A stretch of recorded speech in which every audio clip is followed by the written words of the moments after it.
The golden age of the weekend warrior is officially dead. For decades, Home Depot and Lowe's built their empires on a simple promise: that you can do it and they can help. But walk into any store in 2026 and you will find that promise has been replaced by locked cabinets, hostile return policies, and a corporate strategy that explicitly leaves the average homeowner behind. We are witnessing the intentional dismantling of the customer experience in favor of professional contractors and Wall Street efficiency. From the 48-hour return trap to the rise of average pricing, these changes aren't just annoying mishaps, they are calculated moves. This is how two American retail giants turned against the very people who built them. Shopping for basic supplies has mutated into a humiliating game of hide-and-seek. In the past, grabbing a socket wrench or a bottle of laundry detergent took seconds. But today, you face walls of plexiglass and call buttons that nobody answers? Retailers claim this fortress strategy combats organized theft. Yet for the honest 99% of shoppers, it creates an infuriating barrier. You stand there waiting 10 or 20 minutes for an overworked associate to unlock a $5 item, only for them to walk it to the register like you are a criminal on parole. This friction destroys the convenience that made big box stores successful in the first place. Shoppers are voting with their feet by abandoning full carts in the aisles because the dignity of a quick purchase has completely vanished. If you bought a refrigerator or washing machine before 2025, you likely enjoyed a reasonable return window. But those days are gone. Both Home Depot and Lowe's quietly rolled out a brutal 48-hour return policy for major appliances. That gives you just 2 days to spot a leak, notice a strange noise, or realize the unit doesn't cool properly.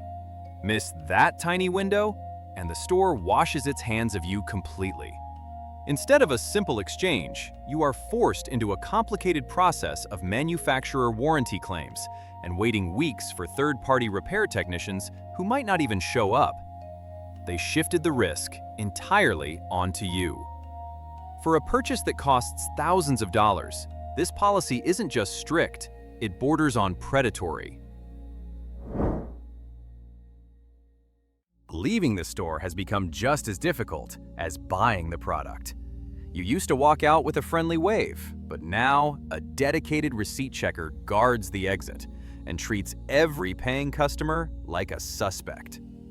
This isn't Costco, where you agreed to membership terms, as these are public retailers imposing aggressive checkpoints on people who just spent hundreds of dollars.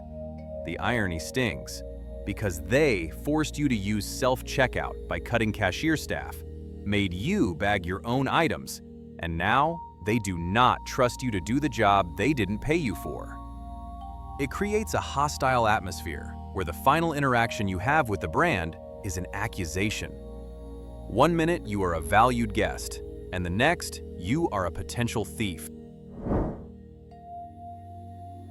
Self-checkout was sold as a convenience to skip the line and get on with your day. Now it has morphed into a surveillance zone.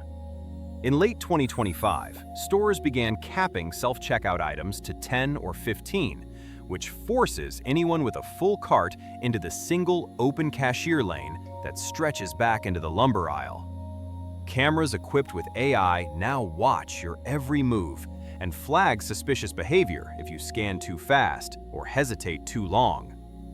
The machine barks at you while the light flashes red, and you wait for an attendant who is already managing 6 other errors.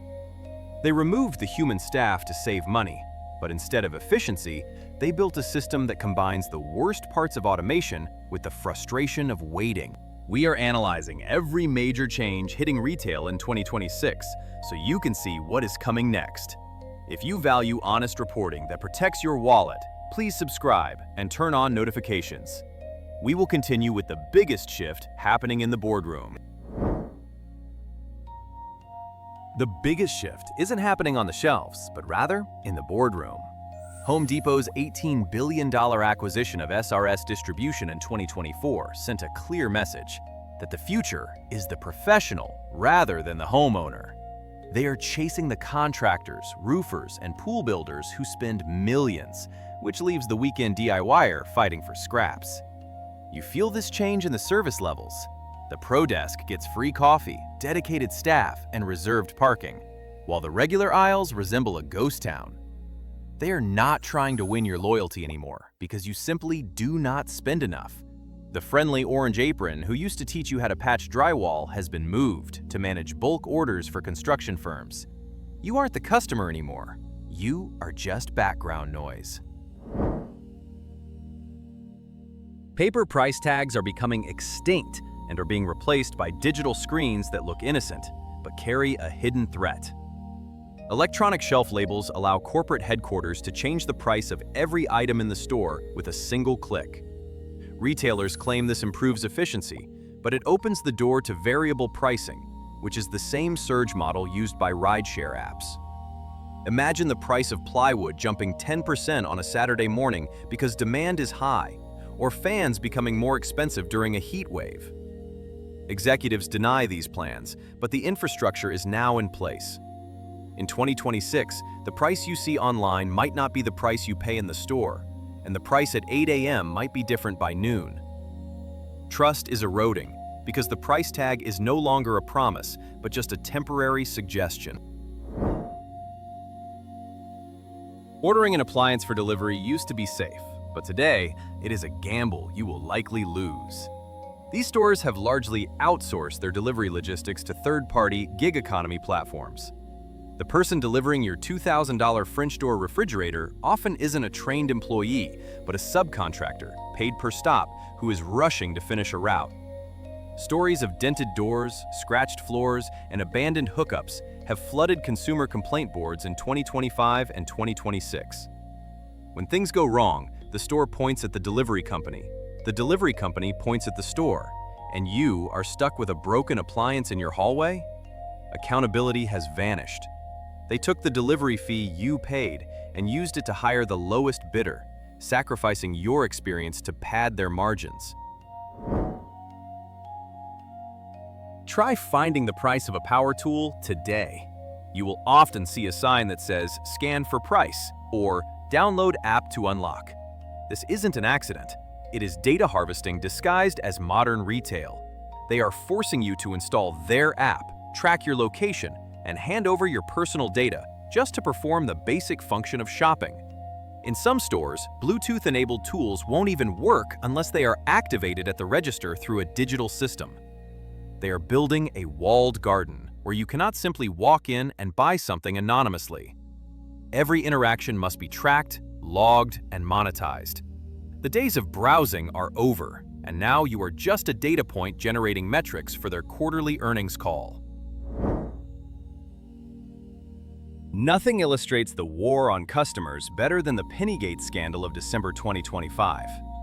For years, savvy shoppers hunted for penny items, which was clearance stock that the system marked down to 1 cent to signal it should be discarded. It was a thrill of the hunt and a reward for paying attention.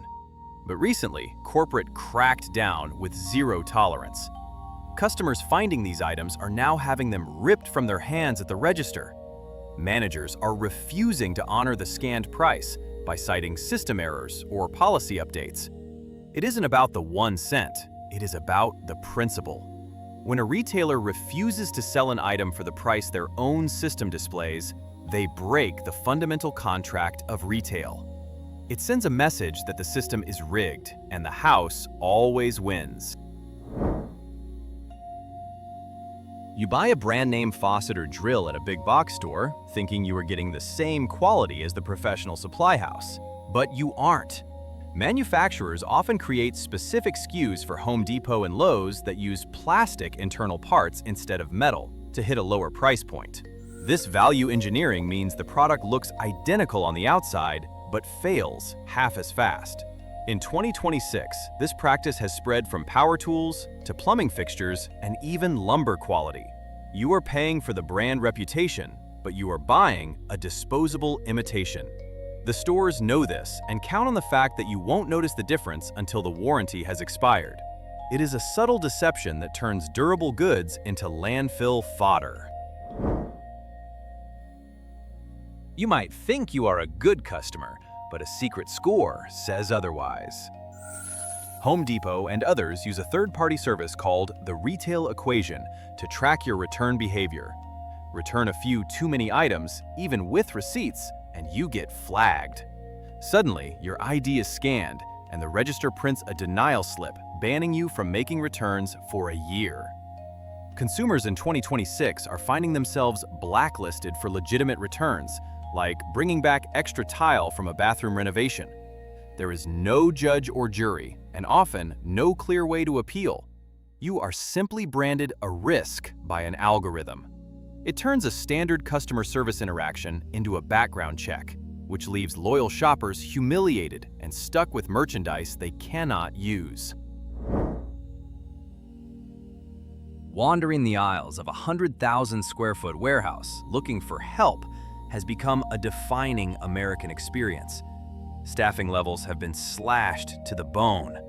The few employees who remain are stretched across 3 different departments, where they juggle online order fulfillment, unlocking cabinets, and managing the self-checkout chaos.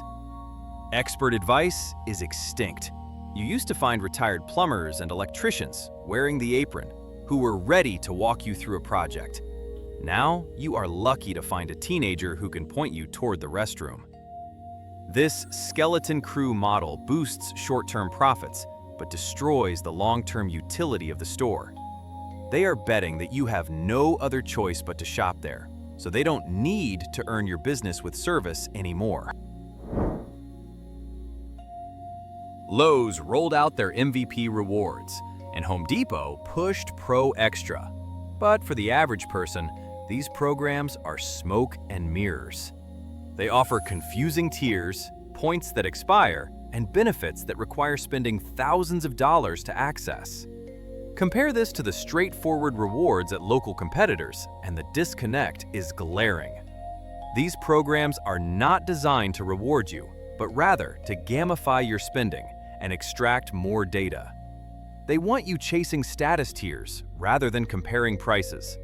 In 2026, customers are waking up to the fact that a free soda once a month doesn't make up for higher prices and worse service. The loyalty is strictly one way. The result of all this hostility is a surprising shift in the market. Ace Hardware, Menards, and independent local lumber yards are seeing a renaissance. People are realizing that paying 5% more at a smaller store is worth it if you can actually talk to a human, return a defective product without an interrogation, and buy a hammer without waiting for a manager with a key. Customer satisfaction scores for the big duopoly hit record lows in 2025, and local alternatives surged. It turns out that efficiency isn't everything. By stripping away the humanity to maximize the bottom line, Home Depot and Lowe's have created a vacuum that their smaller, hungrier competitors are more than happy to fill. What we are watching at Home Depot and Lowe's is a preview of the future of all physical retail. It is a model where the store is a warehouse, the customer is a logistics hurdle, and the only metric that matters is the transaction speed. They are betting that their size makes them too big to fail, and that their real estate dominance will protect them from their own anti-consumer choices. But retail history is littered with giants who thought the same thing. Just ask Sears or Kmart. When you treat your customers like enemies long enough, they eventually stop coming back.